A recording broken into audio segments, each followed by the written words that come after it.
Fiamme in una palazzina a Murano, 2 novantenni muoiono nel rogo, un'altra donna ustionata, vigili del fuoco al lavoro nella notte per spegnere l'incendio.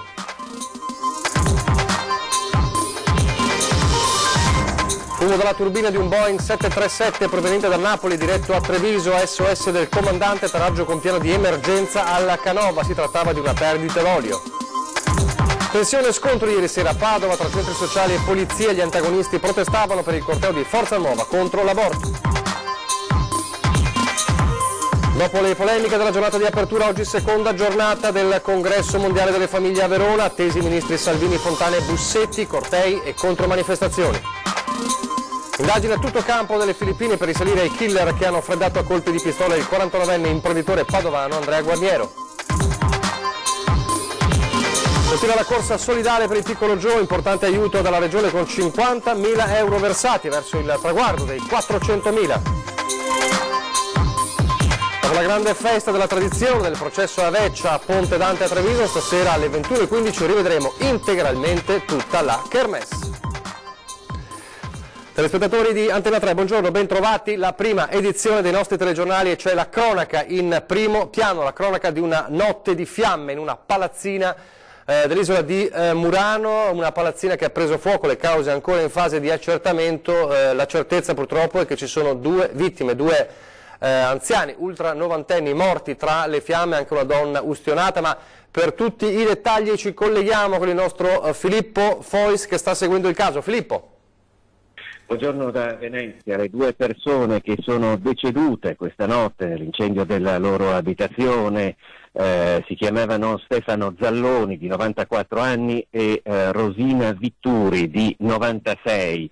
Entrambi abitavano al primo piano di una palazzina in Calebressaggio nell'isola di Murano. Qui è scoppiato un incendio attorno alle 4 di questa notte, c'è anche una donna che è rimasta ferita, ustionata, mentre una quarta persona, un uomo, è riuscito a mettersi in salvo. Le squadre dei vigili del fuoco sono arrivate con 2 autopompe lagunari e da Mestre con una terza squadra trasportata dal personale di Marittima e per spegnere le fiamme al primo piano. Purtroppo i vigili del fuoco, entrati con gli autorespiratori, hanno rinvenuto in camera la coppia di anziani che erano deceduti sorpresi dal fumo. Una donna di 45 anni che invece risiedeva al piano terra, aiutata dai vicini di casa, è riuscita ad uscire pur rimanendo ustionata. Il cane della signora tra l'altro è morto. La donna, gravemente ferita, è stata assistita dal personale del SUEMA 118 e trasferita al centro grandi ustionati di Padova. La quarta persona che risiedeva nella palazzina, un uomo che abita al secondo piano, si è svegliato allertato dalle grida dei passanti ed è riuscito a mettersi in salvo scendendo per le scale invase dal fumo. Il suo gatto invece è stato trovato morto nell'appartamento. Le cause dell'incendio sono ora al vaglio del nucleo investigativo antincendio territoriale dei vigili del fuoco e le operazioni di messa in sicurezza dell'abitazione che sono da poco concluse. Su questo tragico avvenimento accaduto a Murano questa notte saremo in grado di darvi ulteriori dettagli nelle prossime edizioni del nostro telegiornale. Per ora vi restituisco la linea. Grazie a Filippo Fois, ma è stata una nottata di super lavoro dei vigili del fuoco con altri 2 incendi. A Dolo per l'incendio di un tetto di un capannone di circa 400 metri quadrati e a Noventa di Piave per il rogo di una vecchia abitazione. A Dolo le fiamme sono, le immagini si riferiscono a questo, le fiamme sono divampate alle 2:10 sulla copertura in legno in cui in questi giorni era in corso del lavoro di posa della guaina. Le squadre arrivate da Mira, Mestre e Piove di Sacco con 2 autopompe, un'autobotte, un'autoscala e il nucleo NVCR, 17 operatori sono riusciti a circoscrivere le fiamme e a salvare gran parte del capannone, cause in fase di valutazione. Alle 2:17, quindi 7 minuti dopo, un'altra chiamata alla sala operativa, un incendio invece di una vecchia abitazione fortunatamente disabitata in via Sant'Antonio a Noventa di Piave. L'arrivo delle squadre accorse da San Donato, Treviso e Mestre, tutta l'abitazione era completamente avvolta dalle fiamme e l'edificio è in parte collassato. Anche in questo caso valutazione sulle cause del rogo, quindi una nottata davvero impegnativa per i vigili del fuoco, impegnativa invece per gli addetti della torre di controllo a Treviso dell'aeroporto la mattinata, perché c'è stato un atterraggio di emergenza all'aeroporto del fumo che usciva dal motore. Durante la fase di atterraggio ha indotto infatti il pilota di un Boeing 737 della Ryanair proveniente da Napoli a chiedere alla torre di controllo dell'aeroporto Canova di Treviso l'attivazione del piano di emergenza. Il volo trasportava 170 passeggeri, è arrivato regolarmente a Treviso alle 7:54, i vigili chiamati ad assistere alla manovra hanno ravvisato la perdita di olio da una turbina e l'aeromobile non è potuto quindi ripartire per Napoli. Ai passeggeri diretti allo scalo partenopeo è stato messo a disposizione un altro aereo. L'incidente, a quanto si è appreso, non ha provocato ricadute in termini di puntualità e di operatività generale dell'aeroporto Canova, ma sono stati evidentemente dei minuti concitati tra il comandante dell'aereo e la torre di controllo per questo SOS. Adesso le polemiche legate al congresso di Verona. Come sapete, c'è stato ieri sera un corteo di Forza Nuova a Padova contro l'aborto e a sostegno del congresso di Verona, ma come vi stavamo raccontando ieri sera nel corso del nostro telegiornale del Veneto, c'erano delle contromanifestazioni contro il corteo di Forza Nuova e purtroppo ci sono stati anche degli scontri tra centri sociali e polizia. Ci racconta quanto è accaduto la nostra Valentina Visentin. Valentina. Buongiorno da Padova. Alla fine le tensioni ci sono state, 2 le cariche della polizia nel corso di una serata davvero difficile per la città a causa delle 2 manifestazioni contrapposte, da un lato l'estrema destra che ha sfilato contro l'aborto e dall'altra la protesta annunciata dai centri sociali. Doveva essere un presidio statico quello dei centri sociali in Piazza delle Erbe, ma invece si è trasformato in un corteo, e in via Oberdan, proprio vicino al comune, ci sono state 2 cariche della polizia per impedire che i manifestanti arrivassero al corteo invece di Forza Nuova. Durante gli scontri 2 attiviste, una del centro sociale Pedro e una del Gramigna, una delle 2 ragazze addirittura è un'insegnante di scuola superiore, sono state bloccate, portate in questura e identificate per aver sputato e tirato calci ai poliziotti. Dopo alcune ore le 2 ragazze sono state rilasciate e denunciate. Al vaglio degli incidenti anche le riprese degli scontri per individuare altre responsabilità, e presto potrebbero scattare denunce per il corteo non autorizzato dei centri sociali. 2 attivisti del Pedro inoltre sono ricorsi alle cure del pronto soccorso per alcune espirazioni al viso. Non ci sono invece poliziotti feriti. Una serata di tensione perché dall'altro lato invece della città sfilava il gruppo di estrema destra capitanato da Roberto Fiore, che al termine del corteo davanti al Santo ha pronunciato un discorso contro l'aborto, attaccando anche l'Università di Padova e il comune. Al termine della serata di tensione sono arrivate anche le dichiarazioni del questore di Padova, che si augura che le istituzioni ringrazino polizia e carabinieri per essere stati per alcune ore a prendere insulti, scuti e per fare il loro lavoro e difendere la libertà di tutti. Queste le parole del questore di Padova Paolo Fassari. È arrivata anche la nota del sindaco Giordani e del vice sindaco Lorenzoni. Padova non vuole essere usata da nessuno. Siamo amareggiati che il cuore della città sia stato teatro di tensioni che purtroppo erano nell'aria. Le persone ci chiedono che queste situazioni non capitino più e vogliono una città tranquilla e fruibile da tutti. Queste le parole del sindaco e del vice sindaco al termine dunque di una serata ad alta tensione per la città di Padova. Per il momento è tutto, restituisco la linea allo studio. Grazie Valentina Visentin, e resta alta ovviamente l'attenzione oggi a Verona. Oggi è il secondo giorno del Congresso Mondiale delle Famiglie, ieri le tante polemiche, oggi è il giorno dei ministri e anche delle contromanifestazioni. Congresso Mondiale delle Famiglie, secondo giorno, ed oggi Verona è una città blindata tra manifestazioni e contromanifestazioni, convegni. In mattinata il flash mob ed il convegno Libere di Scegliere, organizzato da CGIL Cisle Will e dalle associazioni femministe, in risposta al Congresso delle Famiglie e alle polemiche divampate nelle ultime ore, a partire da quella del gadget distribuito ieri raffigurante un feto in plastica. È inaudito, ha detto l'ex ministra Livia Turco intervenendo al convegno, distrugge un valore fondamentale fondamentale della Costituzione basato sulla persona. Per l'ex ministro il congresso poteva tenersi, ma sono le idee ed i contenuti portati avanti che sono assolutamente sbagliati, ed oggi siamo qui in tante a concluso per difendere le conquiste faticosamente ottenute dalle donne. Sulla stessa linea l'ex presidente della Camera Laura Boldrini: quel gadget è semplicemente mostruoso, è un messaggio terribile che vuol far passare il ragionamento che le donne che abortiscono sono assassine. Penso, ha aggiunto Boldrini, che i signori del governo che vanno ad una manifestazione dove invece si tolgono diritti a interi gruppi sociali non ci rappresentano, non rappresentano l'intera nazione. Allora siamo qui per dire non nel nome nostro, ministro Salvini.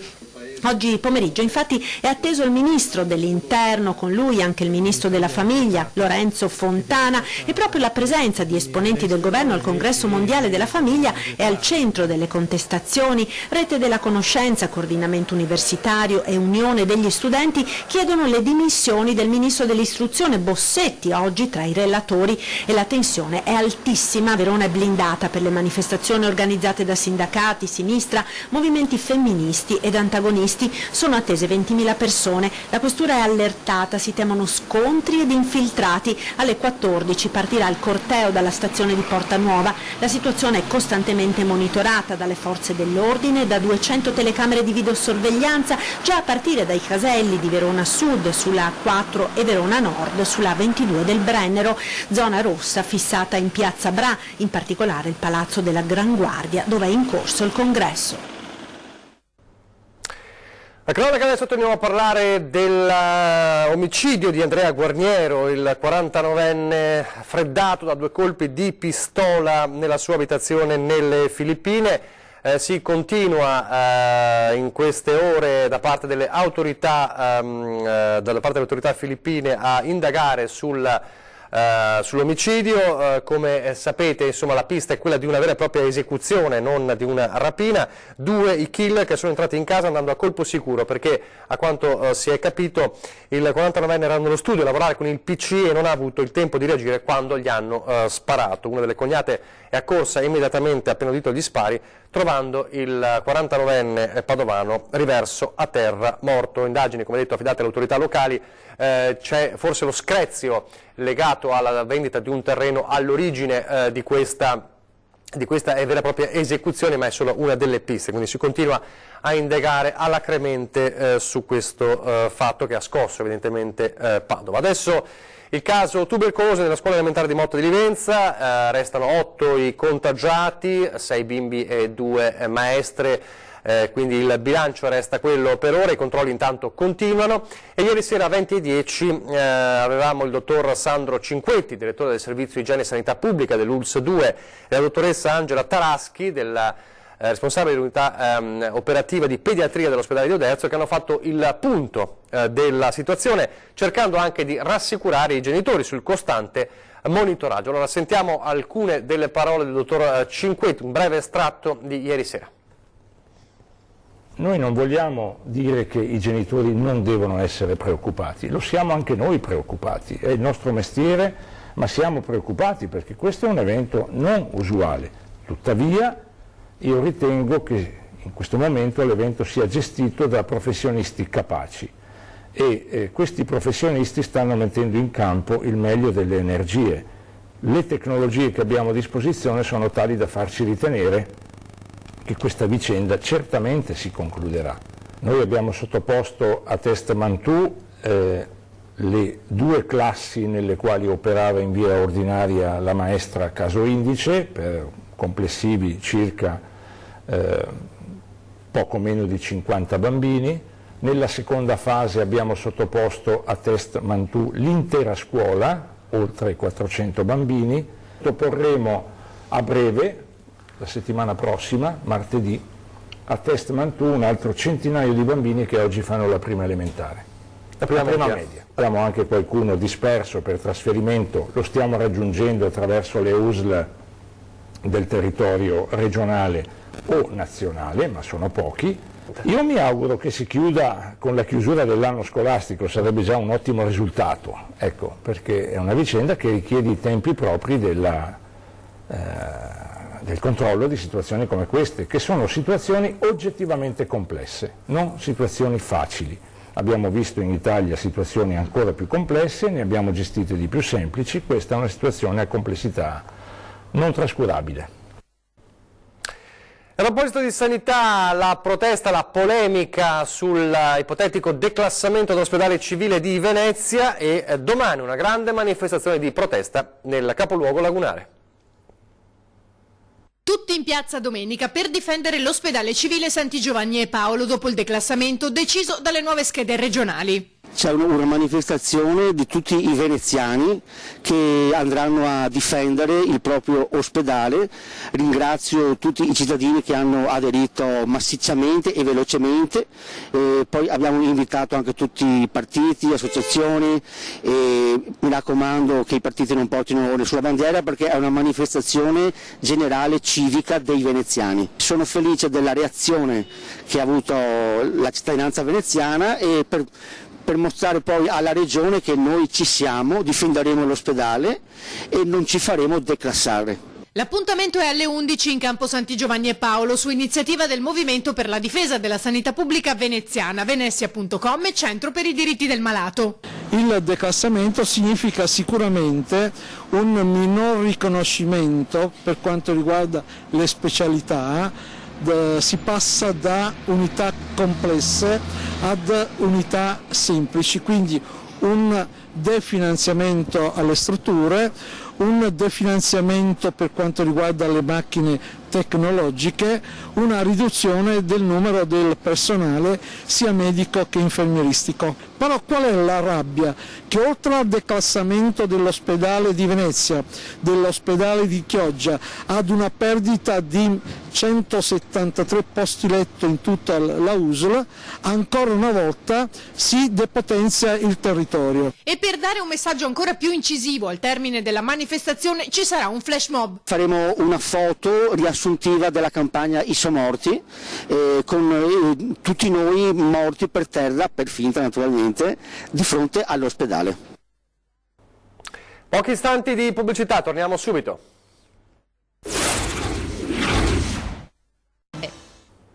Rieccoci in studio in diretta per tornare a Treviso e parlare del commercio trevigiano, il nuovo corso con l'Ascom provinciale, la presentazione ieri del nuovo presidente della giunta, un avvio con una punzecchiatura agli albergatori bellunesi che hanno annunciato di non garantire i posti letto per le Olimpiadi, per la candidatura delle Olimpiadi Cortina Milano 2026. Sentite le parole del nuovo presidente.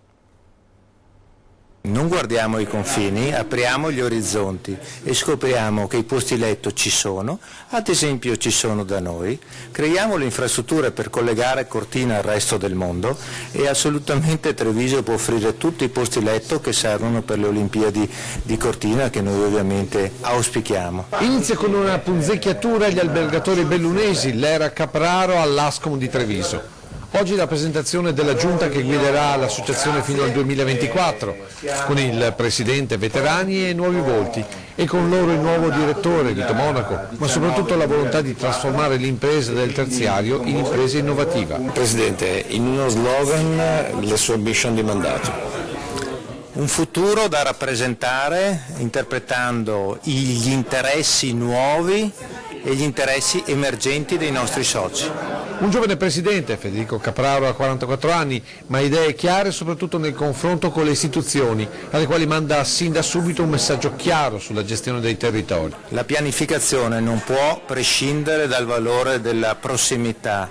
I negozi di prossimità sono presidio urbano, servizio pubblico, sicurezza, ordine, pulizia. Ecco perché noi rappresentiamo questi interessi e a loro diciamo confrontiamoci e pianifichiamo insieme. Ascom che non teme il centro commerciale all'interno del centro storico, come ad esempio in Piazza Borsa, a patto che sia di qualità. Un grande contenitore che dia la possibilità di ospitare un grande brand, che sia un richiamo, un'attrattiva, è assolutamente una cosa che guardiamo positivamente per tutto il commercio della città. Commercianti in guerra, soprattutto con chi punta a rendere Treviso un dormitorio per ricchi. I grandi contenitori, i grandi metri quadri vanno riempiti da tante persone e non da single che vivono a Milano dal lunedì al venerdì per lavoro e rientrano in città il sabato e domenica. Noi speriamo a una residenzialità per famiglie. Intanto a proposito di commercio tradizionale, a Venezia, come sapete, il mercato di Rialto rischia di scomparire, ma c'è chi non si arrende, che chiede anche alla politica comunale di darsi da fare. È una situazione ormai drammatica, perché banchi del pesce ce n'erano 18, ne sono rimasti 6, e banchi di frutta e verdura e licenze ce n'erano 54, ne sono rimaste sì e no 6. Storicamente parliamo di 15-20 anni fa, da Piazzale Roma fino a Rialto c'erano 13, 14, anche 15 macellerie. Adesso ne sono rimaste pochissime, cioè una ce n'è a Santa Margherita, 2 sono qui a Rialto, dopo bisogna andare Calle dei Fabbri oppure Santa Maria Formosa. Ormai non occorre uno sguardo particolarmente acuto per accorgersi della crisi del mercato di Rialto. Una volta se ne parlava, adesso la si vede a occhio nudo e la paura è che scompaia anche quest'angolo di Venezia. È l'unico posto veneziano dove trovi le cose al di fuori dei supermercati, che non ne posso più. A me piace essere servita da Marina.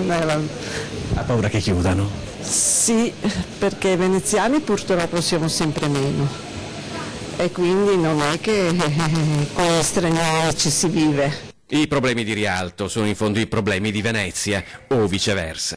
Diciamo che ormai si è chiusa la stalla con i buoi, sono scappati, un vecchio detto, no? Il problema è la questione abitativa, chiaramente la popolazione ormai si è decimata e di conseguenza man mano che si liberano appartamenti vengono fatti tutti per abuso turistico. Ma sul futuro del mercato di Rialto non è ancora detta l'ultima parola. Imprenditori pronti ad investire pare ce ne siano, e a favore c'è l'esempio di altre città d'arte che sono riuscite ad invertire una tendenza che appariva irreversibile. È stato deciso il Consiglio Comunale di presentare una delibera che si occuperà appunto di salvare questo mercato, e allora lì ci saranno ovviamente sia politici ma soprattutto noi a vedere come in che modo sarà più opportuno farlo. E allora la corsa solidale per il piccolo Gio, una bella notizia da Venezia. Non solo la solidarietà di tutti voi telespettatori, anche la Regione Veneto si è mossa e ha deciso di devolvere una cifra importante per l'operazione del piccolo Gio.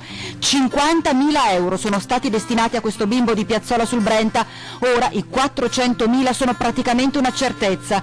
Senza la quota messa in campo dalla Regione, mamma Erika ha comunicato che la cifra raggiunta oggi è pari a 326.000 euro, una cifra che cresce di ora in ora e che con l'aggiunta di questo importante finanziamento dai palazzi veneziani significa che Giovanni potrà correre e giocare con e come i suoi amichetti. Ma questi 50.000 euro non sono l'unica buona notizia che vogliamo darvi, perché oggi è arrivato un primo esito della risonanza magnetica cui è stato sottoposto il piccolo guerriero all'ospedale di Campo San Piero. La cartilagine c'è.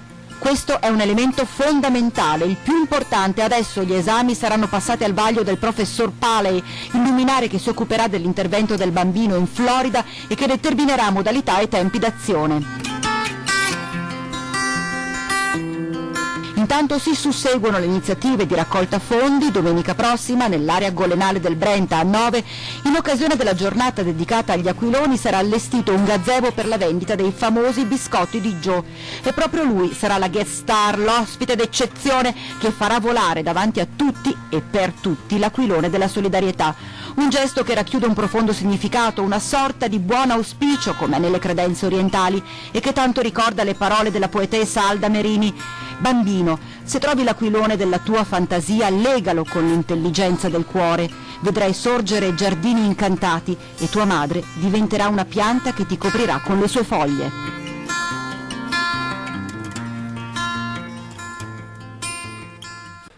Siamo in chiusura, vi ricordo l'appuntamento questa sera importante, speciale alle 21:15, perché potremo rivedere tutta la grande festa del processo Veccia, Ponte Dante a Treviso, integralmente dalla 21:15, quindi una serata per rivivere la festa, le risate, la tradizione, il processo, insomma, ai vecchi e nuovi potenti di Treviso, dalle 21:15, tutta la serata integralmente. E poi ricordatevi, questa notte torna l'ora legale, esattamente alle 2 del mattino, di notte se preferite, scatta il cambio dell'ora, quindi le lancette degli orologi classici si dovranno spostare avanti di un'ora, mentre l'ora di smartphone, tablet, computer, di qualsiasi dispositivo connesso a internet si aggiornerà automaticamente. Chi invece ancora dispone di strumentazioni così un po' datate o comunque dell'orologio classico da polso dovrà ricordarsi, o le sveglie, di mettere avanti un'ora la lancetta dalle 2 alle 3. È davvero tutto, vi lascio alle previsioni del tempo, grazie per averci seguito, arrivederci.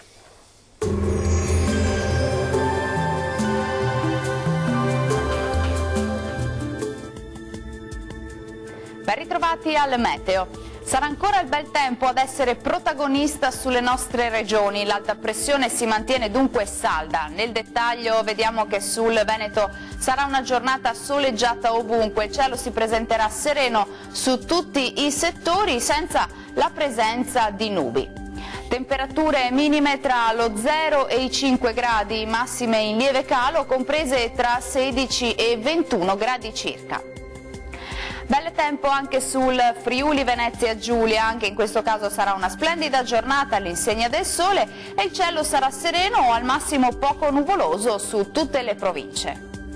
Temperature minime tra 5 e 10 gradi, massime oscillanti invece tra 17 e 21 gradi. Situazione pressoché identica sul Trentino Alto Adige, anche sulla nostra regione infatti splenderà il sole e il cielo sarà sereno e limpido un po' su tutti i settori. Temperature minime sui 3 gradi, massime sui 21 gradi. Dal meteo di Antenna 3 per ora è tutto, arrivederci al prossimo aggiornamento.